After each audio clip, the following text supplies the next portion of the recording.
Hello, it's me, your story host. And yes, you guessed it right. Today, I'm not just any animal. I'm a lion. But not just a lion. I am the king of this endless golden world, the ruler of the African Savanna. Or at least, I was. The sun burns low over the horizon, throwing long shadows across the plains. My mane glows like fire under the fading light. Each breath I take carries the dust of battles, the scent of memories, and the quiet ache of time passing. Once, every roar that shook this land was mine. Every creature knew my power, my strength, my dominance. But the jungle has no permanent kings. Every throne is borrowed, and every sunrise brings a challenger. I still remember the day it began to change, the day the wind carried a different roar across my territory. Deep, young, and filled with ambition. A new male had entered my land. My pride, my family was resting near the watering hole. My lioness watched me, her golden eyes full of unspoken fear. She knew what was coming. I rose to my feet, muscles rippling beneath my coat, claws digging into the earth. The time had come once again to defend my legacy. We met under the setting sun, 2 lions, 2 kings, 2 destinies. The air crackled with tension. The younger lion growled, his mane still short but his confidence unshaken. I could smell the hunger in him, the hunger for power, for pride, for respect. I roared first, a sound that made the sky tremble, but he didn't flinch. He charged. The world became chaos. Claws, roars, and blood. Dust rose around us as our bodies collided again and again. My strength was mighty, but his youth was relentless. When the battle ended, the plains were silent. He stood above me, breathing hard, and I lay in the dirt, broken, beaten, dethroned. He didn't kill me, no, lions rarely do.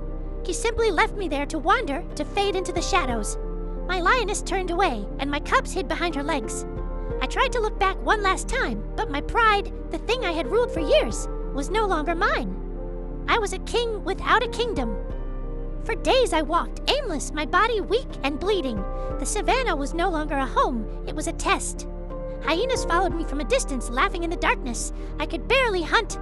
Hunger twisted my insides. The sun baked my back by day, and the cold winds of night bit into my bones. I found shelter beneath an old acacia tree and lay there for what felt like forever.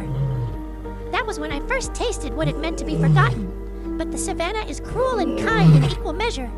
As I lay there one morning, barely awake, I heard tiny footsteps nearby. I opened my eyes to see a small cub, not mine, staring curiously at me. His fur was dusty, and his ribs showed beneath his skin. Alone, lost, just like I had been. For a moment, I wanted to chase him away. Survival makes you selfish, but something inside me stirred. Perhaps it was instinct, or maybe it was the ghost of the king I once was. I stood slowly and nudged him. He didn't run. He looked at me with wide, trusting eyes. That's when I decided I would protect him. We became 2 wanderers, an old lion and a cub without a home. I taught him how to move silently through tall grass, how to sniff the air for danger, how to wait patiently before striking. When he played, I watched quietly, feeling a warmth I hadn't known in years. At night, he would curl beside me, his tiny body pressed against my scarred side. For the first time since my exile, I wasn't alone. Seasons changed. The cub grew strong, fast, bold. He began to resemble me in my younger days, the same fearless eyes, the same courage. But with every day that passed, I felt my strength fading. My steps grew slower. The hunts took longer. My roars lost their thunder. Still, I didn't tell him. A king never shows his weakness. I only told him the stories of the land, of the herds that ruled the grass, of the lions that once roared together, of how every creature has its time beneath the sun. One day, we came upon the watering hole, the same place I once ruled. I could smell the pride that now lived there. My pride. The new king was there, strong and powerful, surrounded by lionesses and cubs. Among them, I saw her, my lioness, older now but still radiant, and beside her were my grown cubs, tall and fierce. For a moment, I froze. My young companion looked at me curiously, not understanding. I told him to stay hidden. From behind the tall grass, I watched them. My heart ached, but not from jealousy, from pride. They had survived. They had thrived. That was all I ever wanted. Then, my lioness looked up suddenly, as if sensing me. Our eyes met, just for a heartbeat. She didn't roar. She didn't move. But her gaze said everything. I remember. And that was enough. We left before dawn. I knew I couldn't stay near them. I had made peace with my past. But as we walked away, I felt something strange. Peace. True kings don't rule forever. They pass on what they've learned. And in that little cub walking beside me, I saw a future far greater than my past. Weeks passed, and I began to grow weaker. My body could no longer carry me across long distances.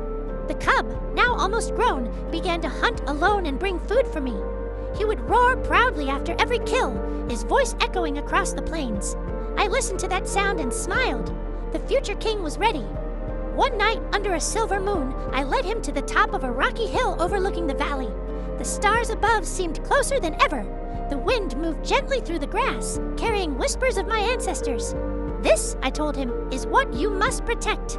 Not with claws, not with fear, but with heart. He looked at me silently, understanding. I could see in his eyes that he was ready, strong, confident, and wise. I knew my time was near. I told him to go, to find his own pride, his own destiny. He didn't want to leave, but I nudged him gently. He turned away slowly, his mane brushing the wind, and walked into the horizon. I lay there for hours, staring at the stars. I remembered everything. My battles, my victories, my mistakes, my loves. The jungle had taken my crown, but it had given me wisdom. It had shown me that being king wasn't about ruling others. It was about enduring, protecting, and leaving behind something that outlasts you. The night grew colder. The sounds of the savannah faded into silence. My eyes grew heavy, but my heart was calm. I took one last breath, filling my lungs with the scent of earth, grass, and life itself. And then I roared. Not a roar of power, but of farewell. The wind carried it far across the plains, a final echo of the king I once was. When the sun rose the next morning, the cub, now a lion, returned to the hill. He found me lying still beneath the dawn light. He stood there quietly, and then he roared, a deep, thunderous sound that shook the world awake.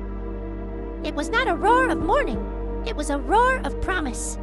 The jungle had a new king, and somewhere in the whispers of the wind, my spirit roared with him. So if you ever walk the savannah and hear a distant roar rolling through the golden grass, know this: it's not just the sound of a lion. It's the heartbeat of every soul that ever walked these lands. It's the story of life, loss, and legacy. A story that never truly ends, because even kings who fall live forever in the roar of their sons.